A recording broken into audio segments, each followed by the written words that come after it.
Have you ever wanted to drop everything you're doing and travel the world? Well, this 2024, I plan on doing just that. Hi, I'm Jake, I'm 20 years old, this is my Toyota Tacoma, and with a little bit of time, I've been able to save enough to convert this sucker. I wish I could say this is my first attempt, but finding the right camper shell that fits my list of requirements proved to be very hard. After countless hours of scouring the internet, and even buying a shell that didn't fit right, I've concluded that I would have to get a custom shell if I wanted it to fit all my needs. With that out of the way, I now had something I could work with. After a quick trip to Home Depot, and then cutting a giant piece of plywood to fit in between the wheel wells, I now had a platform that I could screw into. That way I wouldn't have to damage the truck bed. Next, I could start working on the bed frame. With some cutting, screwing, saying hi to some chickens, I had a box frame that was level with the wheel wells. The idea is that the bed frame would act as a chest with storage underneath. I tried to use some frameless hinges so you wouldn't have to see them from above, but they didn't fit right, so I went with some normal ones instead. With the bed framed out, it's time I find something I could sleep on comfortably at night. Sleep is very important to me, and I did not want to cheap out on this part, so I decided to settle with a king-size, 3-inch thick memory foam mattress topper. With just a few cuts, I can, bada bing, bada boom, now have a comfy mattress that would fit snug in my truck. But wait! By repeating the same step and laying the new half on top, I created a 6-inch mattress which is twice the thickness and twice the cozy. Well, Jake, what are you gonna do with all that extra foam, you ask?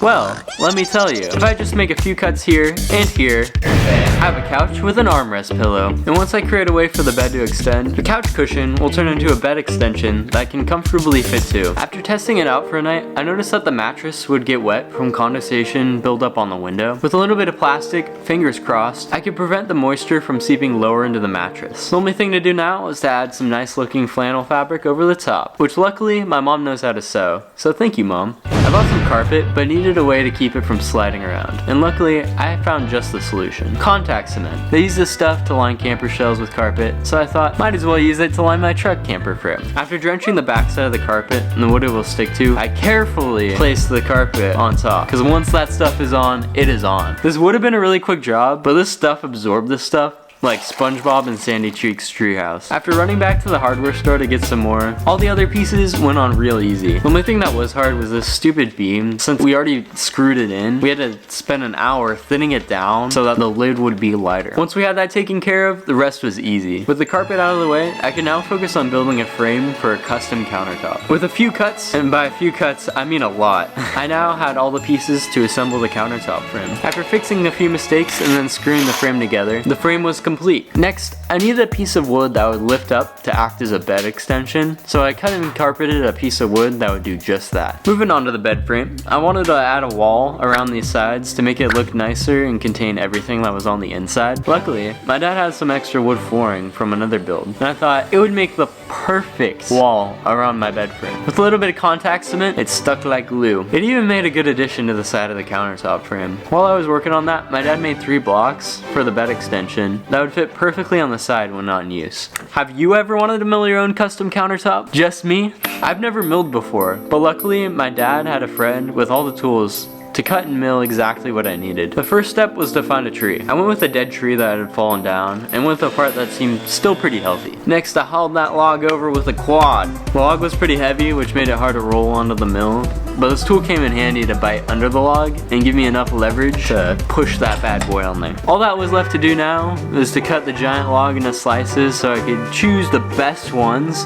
for my countertop. This part was super satisfying. Once I finished cutting all those slabs, I loaded them into my dad's truck and then set them away to dry. Moving on to something that's really important for this build is power. I needed a way to get power while on the road, so having solar panels was key to making this build livable. To do that, I started by drilling holes in 3 100-watt solar panels I got off Amazon and connecting them with bolts and nuts. Next, I added an L-shaped bar that was held on by clamps to my roof rack. For the other side, I created some custom clamps out of spare parts from Home Depot, basically MacGyvering the crap out of them to create a 2-sided clamp that would work perfect to hold the solar panels in place and allow them to lift up so I could access the storage underneath. I then cut some pipes to act as the frame and support system for the solar panels to rest on. Last, my dad and I carefully lifted them up and secured them to the top of the truck. Shifting my focus back over to the countertop, all the wood that I milled had cracks in them, which was not ideal. I decided to cut the best pieces and glue them together to decrease the likelihood that they would fall apart. Next, I used a machine called a planer to level and smooth out the wood. After that, I filled in the cracks and glued it all together.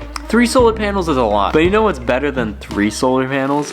6 solar panels! To get access to the top of the camper shell space, I needed to add some roof tracks, so I'd have something to anchor the panels to the truck. I bought these square bolts that are supposed to fit into the roof track, but I got the wrong size, and with a little bit of angle grinding and burning my thumb, that did not feel good, I gotta say. They now fit. Putting these tracks on were quite a pain. I got the wrong size, so I had to cut them short. I drilled too many holes and had to fill them with glue.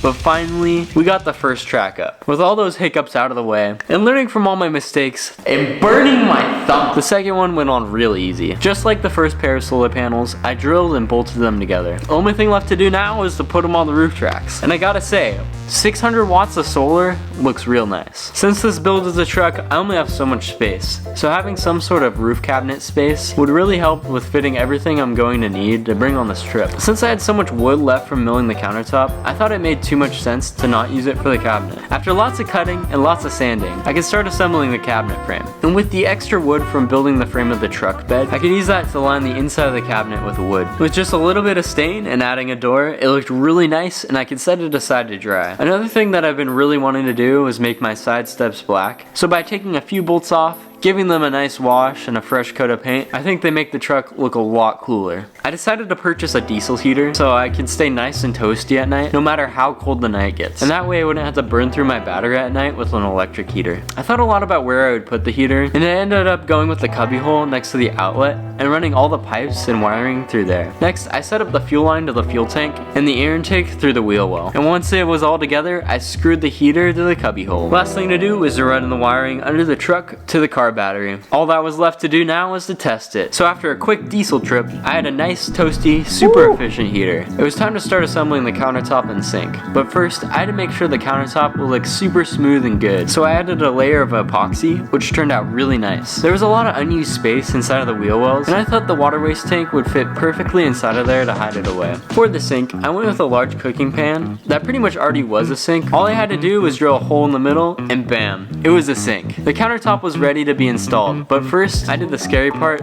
of cutting a hole for the sink, and luckily, it was the right size. With some drilling and screwing, the countertop was installed. I really had to try and shove this last bit of tubing on that was really stubborn, but luckily it fit. For the sink, I bought an electric water pump off Amazon, and it's rechargeable, so it was really easy to use. All I had to do was drill a hole for the plastic tube, and luckily it worked, along with the rest of the plumbing. Other than that, I just added a door, and the truck was complete.